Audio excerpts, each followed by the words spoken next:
Here's Brody Brazil. Okay, we're doing it. We're ranking all 11 Nike City Connect jerseys that have been released so far. By the way, 3 more still to come this summer, including the Angels, the Brewers, and the Padres. Those Halos jerseys, they've actually been leaked. I hate to say that. I hate to show them to you later on in this video, but we will take a sneak peek and evaluate those. And quick shout outs to Chris of sportslogos.net. He's been at the logo and jersey and uniform game for so many years, in fact, decades at this point. He does a great job. He came up with this graphic, this compilation, so full credit to him. Check out his site when you can. Let me begin with the overall thoughts on this whole City Connect series of jerseys. Nike collaborating with Major League Baseball. I really do appreciate the departures from tradition here. Like, it's hard to come up with something that's like a complete 180 of what the team is known for and what they're already wearing. You could take 1 step away and 2 steps away, but then it's really just, it's an alternate jersey, and it's not that big a deal. To go where they've gone with complete different colors and stuff you would never have expected, enough stuff to catch your eye and go, whoa, whether you like it or not, again, you have to respect that complete departure from tradition. I also think there are so many impressive and thoughtful local elements that have been included here. The hometown audiences really see the intricate details of these jerseys and the things that have been included, and they say, you know what? That does represent us. That is a thing here of our region, and maybe not everybody else understands that, but we do, and we appreciate that. So the riskiness and the thoughtfulness are 2 things I want to mention that I do appreciate with this jersey series. And then lastly, like, what does Major League Baseball have to lose by throwing out another set of jerseys per team? And they're doing this 7 teams at a time per season. But like, think about the NBA. Every team across the board has like a 5th and a 6th and a 7th jersey. It's crazy. And I think that's actually too much. But most Major League Baseball teams this year either have 2 or 3 jerseys, and that's it. So for them to have 3 or 4 for 162 games, and you can't wear your roads at home or homes on the road, like, this is not that big a deal. Are people going to get frustrated by these and say they hate them so much they won't watch their team that day or anymore? No, absolutely not. You've got nothing to lose by breaking out this series. Okay, so we're going to rank these. Before we do it, one last request. Subscribe to this channel. If you like this type of content, if you end up liking this video, hit me up with a sub. I'm trying to grow this thing out, and I really do appreciate it. Number 1 of 11. It's the Boston Red Sox. And coincidentally, they were actually the very first team to debut their City Connect jerseys. That's a lot. That pops. That does not look like the Boston Red Sox of ever, right? And how do you even come up with the design for a team that's basically never changed their logo or colors or looks? The colors and fonts that were used there, they're from the Boston Marathon. Great tribute to that. I really do think the yellow and the blue, the baby bluish, kind of the UCLA blue, that really does splash when they wear those at Fenway Park, because it's all the dark blues and greens, and that Fenway green is such a classic color, but the yellow and the blue pops when they wear those at Fenway Park. It catches me. I like it. And not to mention, they were the first, like I said before, to debut in this series. It's hard to go first. And for everybody to go, whoa, it's very polarizing to be that first team. Quite honestly, and there's a tough battle here for the top spot, but I'm going to go with the Red Sox as my number 1 choice. At number 2, how about the Washington Nationals? I mean, you never see a Major League Baseball jersey looking like this. And I will discuss, is the fabric there like flannel? Look at what Sean Doolittle, like around his midsection, you can kind of see where it's wavy there. It almost looks flannel. And the WSH is like that stitched in material. Looks old school, but also very modern at the same time. We'll talk about the cherry blossoms and the color in just a second. How about the fact that it's pink? What other Major League Baseball team on a regular basis besides Mother's Day is wearing pink? I love that. This is my number 2 selection. It's a close second. The cherry blossoms, as you know, a huge fixture in Washington, D.C. That flannel-like texture with the pink color, I think that's a grand slam, for lack of a better reference. And going back to the picture, if you remember, I actually like the contrast of the gray jerseys with the cream-colored pants. If they went gray head to toe, a little bit too much. Then it becomes like pajamas. So I really like what they did there. At number 3, the Colorado Rockies. Are they a softball team now? That looks like a beer league softball team right there. It really does. No, but in reality, I am putting them at number 3 of 11, and they were the most recent debut. These just came out. Kind of the trucker hats to go with them too. And the white, sleeves and top with the gray pants and the white belt. I got to say the white belt actually works for me right there. So the Rockies are at number 3. Their look here is based on the inspiration, I should say, is based on Colorado's license plates and also those welcome to colorful Colorado signs you see when you're on the road and you enter the state. Those green pants, they're a lot. Does look like a softball team, but I think the white belt, like I said there, the white belt really breaks it up well. I wonder how hot those jerseys are going to be on a warm Denver day. The dark color, right? But hey, it's that departure I'm talking about. It's got to look different. And when they wear those, they will certainly be noticed. Okay, at number 4, it's the Miami Marlins, who already have a pretty colorful scheme, right? Their logo, their team colors, they've always been very flashy, but wow. Like there's no mistaking when they take the field in those City Connect jerseys. I like them. They're number 4 of 11 here in my countdown. You should know that these jerseys and this look, it's a tribute to the Sugar Kings. Now, they were the Reds' AAA affiliate who played in Cuba from 1946 to 1960, obviously not far from Miami. So they're taking that regional connection, bringing life back to something that existed in history. I think if they went all red on the tops without the pinstripes, it wouldn't have done the trick. But those pinstripes to finish off the look, again, to finish off the tribute, I think it really stands out well. And also when you have that bowl of a red, like what do you do as a second color? You got to have something else. That powder blue, if that's what you want to call it, it really does complement the color scheme there. So got to say, I like the font across the front. I really like what they did for the Marlins. Okay, number 5, and these have actually gotten pretty mild reception when they came out recently, the Kansas City Royals City Connect jerseys. I get it. The colors are unchanged. I mean, if you just did a quick glance across the screen right now, you would know they're Royals jerseys and you wouldn't even think that they're maybe even alternates. They're not a drastic departure. I get it.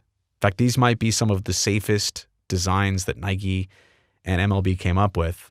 But the fountains and the Art Deco, those are the themes of Kansas City that are portrayed here on the jerseys. It said that the Royals were actually also presented with ideas for barbecue and jazz, right? 2 other things that are popular in the Kansas City region.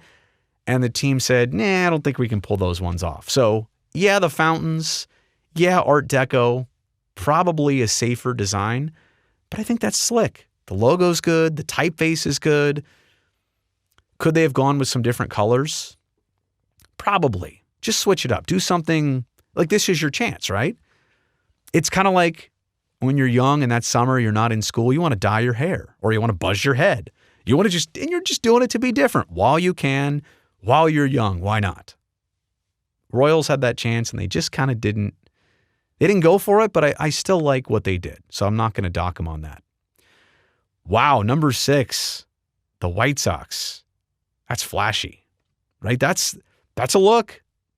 That is a very specific look right there. It's a good theme. It's not overly complicated. I think it fits the White Sox, in their current logo. And this one doesn't stray away from their team colors, which are already black and silver and white. So, again, the chance to color it up a little bit, and they double down on kind of their current logo and look. The design here was based on Chicago's Greystone style of architecture. That's what Nike says. The reverse pinstripes, when I say reverse, it's the white pinstripes on the black jersey instead of vice versa. Head to toe, like that's pretty intense. Like you saw the Marlins with the white pinstripes on a red jersey, but just the tops. Okay, that's something. Head to toe, like that's a lot. And maybe that's why they slipped down a little bit for me. But my number one question about these, and I mentioned the Rockies pants before and jersey before being dark green. How about these? These are literally all black. All black. What will these be like to wear in August on the East Coast in the summertime? It's just, right? In a day game. Seems like a lot. But they're very popular in Chicago. Again, it's a regional thing. That's what matters most to me. If the region likes it, I'm down with it. These just, I don't know. These are okay for me. I didn't want to dock them too much, but I didn't want to put them too high here on my list. Okay, number 7, we're still in Chicago, and the Cubs don't stray away either here. Think about what like the Red Sox did. Maybe that's why I liked it. They tried something new. The Cubs are using dark blue. I see a little bit of red on the Chicago star in their hat, and then they introduce baby blue, and yeah, they go with the dark blue pants also. The all one color look from head to toe, maybe they're doing this too much in this series. I get it. That's kind of a theme. Maybe the next generation, the next installments, the next 7, maybe they won't be like this. Maybe that's kind of this thing here and now. It's a tribute to the Wrigley neighborhood and also Wrigley Field in general. That's what Wrigleyville is across the front. Obvious. I get it, though. I mean, they love their home park. It'll be their home for many decades to come now.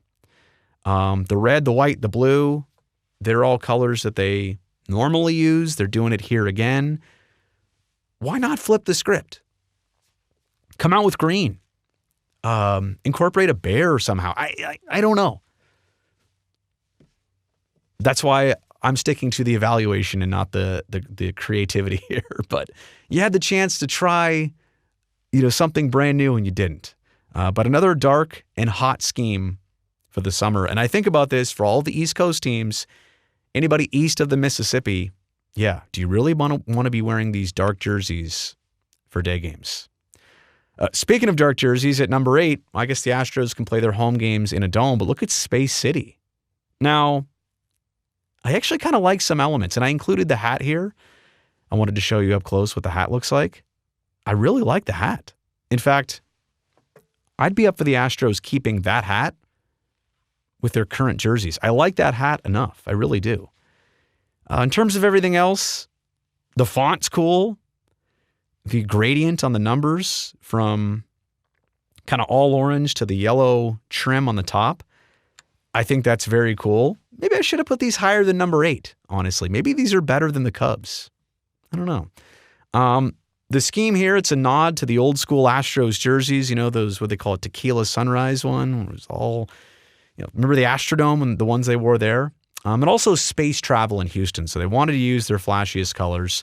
That's a NASA font that they tried to replicate on the front. I really did like the textured shoulder pattern. I don't know if you saw that there, but it's kind of like the dark blue with the very faint orange squares. Kind of 80s-ish. So I do like that. And then I also don't know if you saw it there, but, the pinstripes all the way around the collar and the sleeves, but also the number of each player on their pants. That's unique, and that's definitely something that pops. Okay, let's get to number 9, down the final stretch here. Los Dodgers. Haven't I seen these before? That all blue look? Is this new or is this a throwback? What are we doing here? This one's simple to digest. Looks a lot like what the current Dodgers are now. It just says Los Dodgers, and it's dark blue, Dodger blue, head to toe. I get what they're doing. They're honoring the 40th anniversary of FERNANDOMANIA. Obviously, Mr. Valenzuela was huge down there for so many years, but it kind of peaked and initially crested in 1981. They debuted these last year, so they were commemorating that, 40 years of it. But as much as I get the nod to tradition and history, that's cool. Was it a missed opportunity to take that history and then modernize it? Because I guess you could do a throwback jersey too, and then do this one. So is the theme of the Nike City Connect, is it to throw back? Or is it to think forward? Or is it to be abstract? I'm up for all the above. I don't mind all the above, but I'm just saying, how do you consider this? Is this a slam dunk? Well, no, that's a basketball term. Is this a grand slam? Is this a home run? Is this a base knock? What is this? And the hat with Los Dodgers in the same script as the logo. You could have done something better. Like, or you could have done something Los Dodgers, but it didn't have to be exactly what the jersey said. I don't know. I like this. I would have kept the idea, but let's just go back to the idea and start from there instead of copying the whole thing from 1981.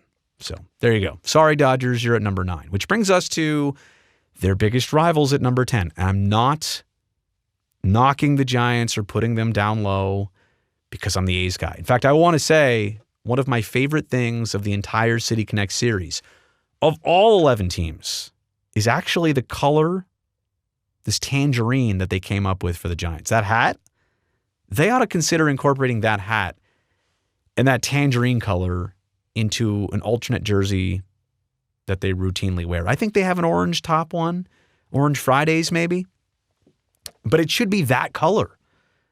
That tangerine, I got to say, in the same way I love A's Kelly green, I do like that tangerine orange, if that's what we're calling it, for the Giants. But the rest of their jersey, that all white look, you're obviously tributing the Golden Gate Bridge.